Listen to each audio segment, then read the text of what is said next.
The musician plays her gently at first, strumming ever so lightly on her strings, hitting every chord just right, effortlessly acoustic. Relishing in the beauty of her sound, he asks her, how does it feel to be touched like this, to be handled that way, to be pillaged from a common silence, to be introduced to a strum more original and less banal, a requiem for the loss of virgin resonance, a tune once recondite, once right, once enough, before the boredom kicks in, before the strokes get harder, suddenly making a sound only pleasing to his ear before he's lost in it, intoxicated by the melody.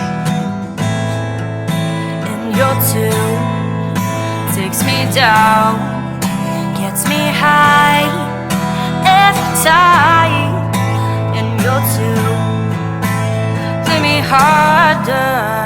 me harder, then go quiet. With her, for the first time, he felt saved.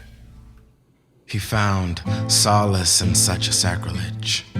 Outside of the sacred spaces erected to catch the spirit, never before has he heard a gospel as homicidal as hers. So don't hold me too tight.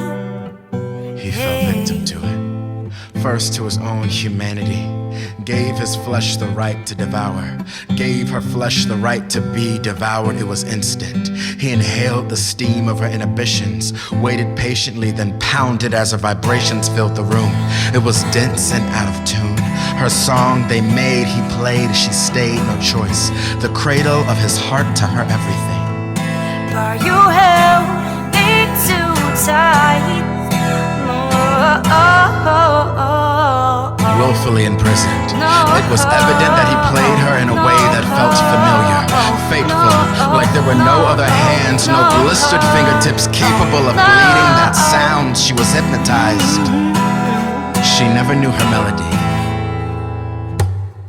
You took my dream and broke my strings. The lights go out and the curtains close. You took my dream, no more for me, no more for me. And now the curtains close. Or that loving a man as angry as him does not make her his savior. Or that breaking herself against a man's will to win is far too great a compromise. And that not all sacrifices are Christ-like. And that not all melodies are beautiful.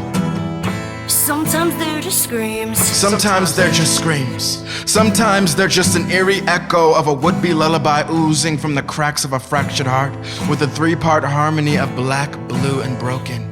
Loving while depressed is like living in a house made of glass, knowing its walls are hard and seemingly strong, but easily seen through, and how when they crack you know they are broken long before they shatter.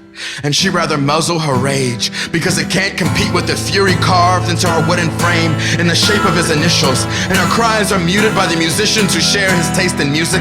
The musicians who replace the jazz in her soul with metal, in a country of blue hearts and green grass built on a rock of alternative morals that bind the reggae in her step. The musicians who crash their guitars after the show, the musicians who live for the applause but did not appreciate her song.